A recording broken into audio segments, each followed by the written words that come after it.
Hello, welcome to JIBRIN Angle on OWELEKETV. Once again, my name is JIBRIN, and this is my angle. We have again, as always, Barrister Austin Manta to help us to discuss some issues. It's about Orji Uzor Kalu. He said 40 million naira monthly income not enough for senators. I know this is an old news, but we've not had time to discuss all this. 14 million naira he listed. I think I watched him on is it Arise or channels rather.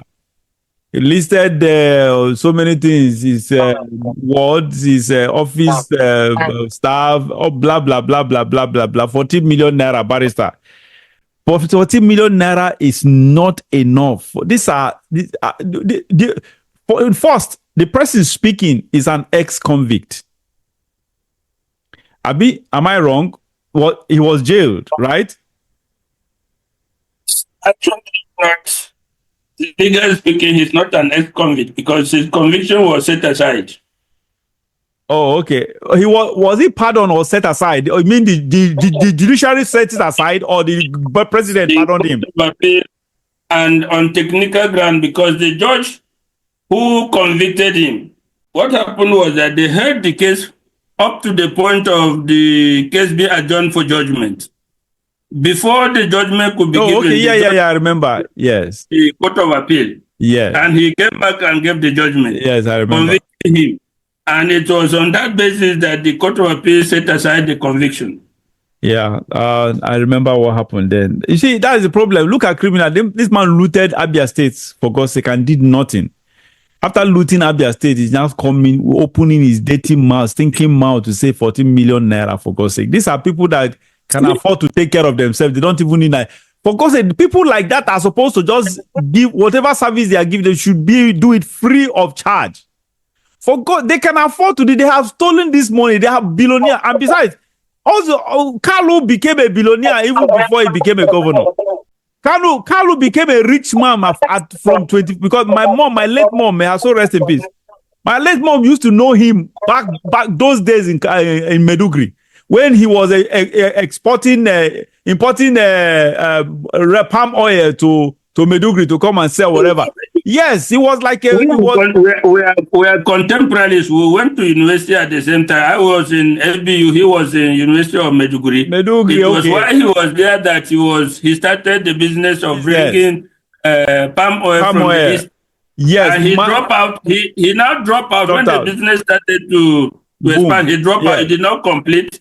He dropped out and expanded his business. Became a very rich man. Yes, and when on to Severu, he used that to get the governorship of Abia State. Yeah, that is it. So he's been a rich man for a very, very, very long time. So he started. I don't know what that man, for God's sake, for him to come out and spill this nonsense These people are so insensitive. They don't even care what is happening to us. They don't care what we think anymore. They don't care what we say anymore, because they just see us as toothless bulldogs. JIBRIN, me and you, we have talked about we do not accept the current political arrangement in Nigeria, and there's good reason for it. But if you have to operate within this system that me and you do not agree with, then his statement, you can understand his statement in that light. If you are operating within this environment, you can sympathize that 14 million is not enough for senator. And that is one of the reasons I have consistently said we are practicing a false and fraudulent democracy or system. How do you arrive at 14 million being too small? Now, if you are a senator in Nigeria, they have so much made the country, impoverished the country, that daily people are going to gather around your house, both in the village and in Abuja, wherever you have a house, to receive handouts from you. You are daily inundated with letters, with requests from constituents, from friends, from well-wishers, for one help or the other. That's the kind of system we are practicing.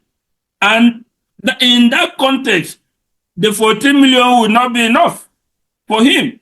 So you can understand it in that context. And we must insist that this type of governance, whereby a person who is elected or who is in position of government must be given money to dash to constituents, to dash to well-wishers, Honestly. to become like a feudal lord, where people gather in your door to receive food. This system must be uprooted from the Nigerian scene. As long as we continue with it, we are not going to develop, we are not going to achieve our goals as a nation. It's a strong, very fraudulent system, and it must stop. What has the legislator got to do executing projects? Honestly.